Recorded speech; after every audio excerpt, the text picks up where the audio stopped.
Quand j'étais plus jeune, la procrastination c'était mon pire ennemi. Je n'arrivais absolument pas à faire quoi que ce soit mes devoirs, que ce soit du travail, voire même aller au sport. Je n'arrivais pas à me motiver à faire quelque chose.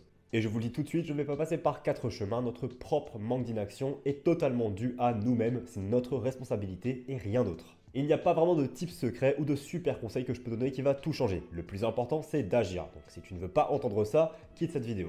La première chose à faire, c'est de se rendre compte que c'est ta responsabilité et que c'est de ta faute si tu ne travailles pas. C'est purement ton problème et celui de personne d'autre et la faute à rien d'autre que toi-même. Et bien sûr, dans la vie, il va toujours arriver qu'il y a des choses que tu n'aies pas envie de faire, mais que tu vas devoir faire. Et c'est ça le truc de la procrastination, c'est que tu dois le faire. Je ne compte pas le nombre de fois par semaine où il y a des choses que je n'ai pas envie de faire quand je suis devant mon écran et que je dois éditer ces vidéos.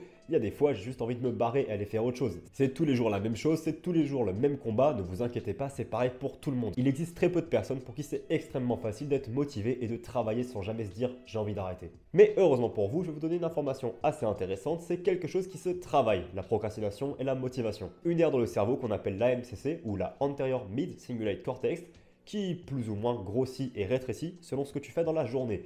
Si tu fais beaucoup de choses que tu n'as pas envie de faire, cette aire dans le cerveau grossit, et si tu fais beaucoup de choses que tu as vraiment envie de faire, elle stagne ou elle peut rétrécir. Et du coup, si tu arrives à faire grossir cette aire du cerveau, des choses qui te paraissent très compliquées deviennent de plus en plus simples. Et en effet, je pense qu'il y a beaucoup de choses que tu détestes faire, mais que tu peux mieux faire qu'avant et tu peux le faire avec un peu moins de motivation. C'est le cas par exemple de la vaisselle, du ménage ou de la cuisine. Ce sont des choses que tu détestes au début et que tu vas peut-être détester toute ta vie, mais que tu vas faire quand même parce que ça ne te dérange plus trop de les faire. Et cela s'applique à ma vie et je pense à la tienne aussi. Il y a beaucoup de choses que je n'arrivais pas à faire il y a 2 ans qui sont beaucoup plus simples pour moi maintenant. Et c'est là pour moi une des clés de la procrastination. Si je prends... Je suis désolé, j'ai le nez hyper pris, je vais parler du nez constamment, mais j'essaie de faire au mieux pour pas que ça se voit trop. Et généralement, la procrastination, on la voit souvent dans les études. Et le meilleur moyen justement de pallier à cela, c'est de petit à petit t'exposer et t'habituer à étudier. C'est-à-dire que tu commences au début par 5 minutes. Tu n'arrives pas à étudier, 5 minutes, ce sera assez. Puis le lendemain, 10 minutes. Puis le surlendemain, 15 minutes. Et cela petit à petit jusqu'à temps que tu arrives à un niveau où tu ne tolères même plus le truc. Et quand tu redescendras, ce sera plus simple. Si tu arrives à te forcer à étudier 4 heures, eh bien, étudier 1 heure le lendemain, ça va être super simple. C'est là le principe de la MCC. Mais comme j'ai dit, cela passe toujours par agir. Il faut agir d'une certaine manière, que ce soit au niveau du 1% ou du 100% du travail. Il faut faire un tout petit peu pour pouvoir petit à petit trouver de meilleurs résultats. C'est pour ça qu'il ne faut pas trop que tu cherches des solutions dans des vidéos comme celles que je fais. Parce que la procrastination, la solution la plus simple, c'est d'agir. Et je sais que agir, c'est compliqué. C'est pour ça qu'après, je vous filer 3 petits tips qui m'aident moi à agir quand je n'ai pas envie de le faire. Mais comme j'ai dit et je le répète, si tu ne fais pas les choses, c'est ta responsabilité entière à toi. C'est la faute à rien d'autre. Même si c'est plus dur pour certaines personnes selon les conditions qu'elles ont, au final, si tu n'as pas fait la chose que tu devais faire, c'est purement ta faute.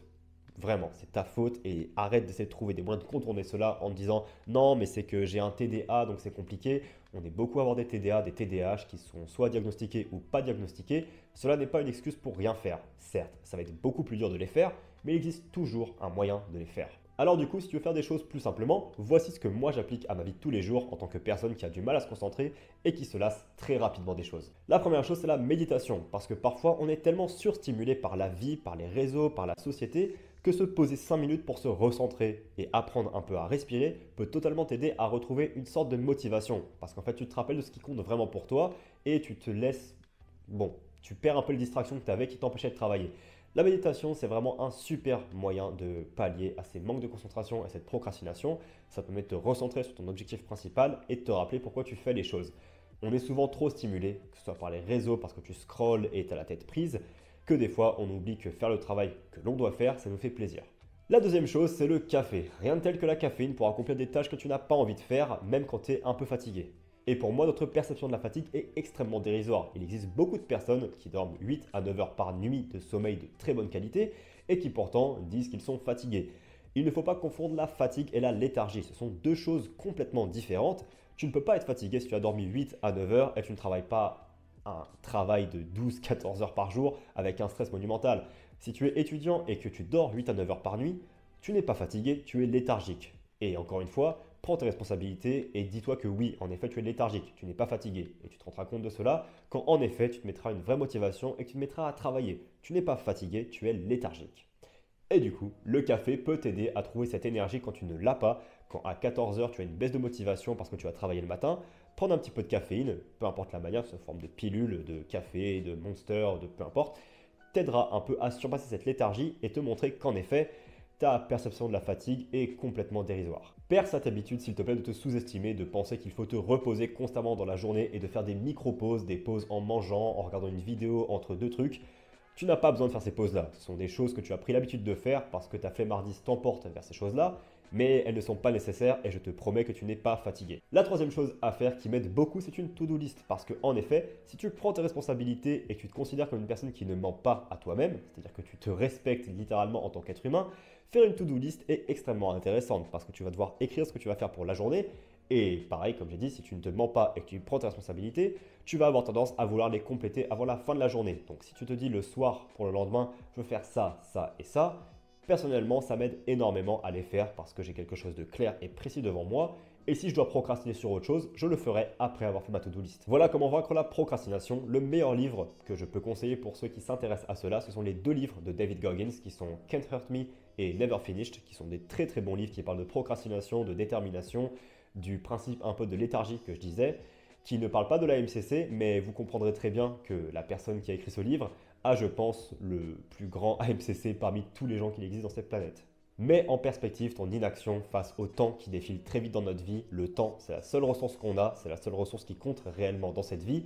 Et si ton inaction t'empêche de faire les choses, re-questionne les choses, écris, essaye de faire un peu de philosophie.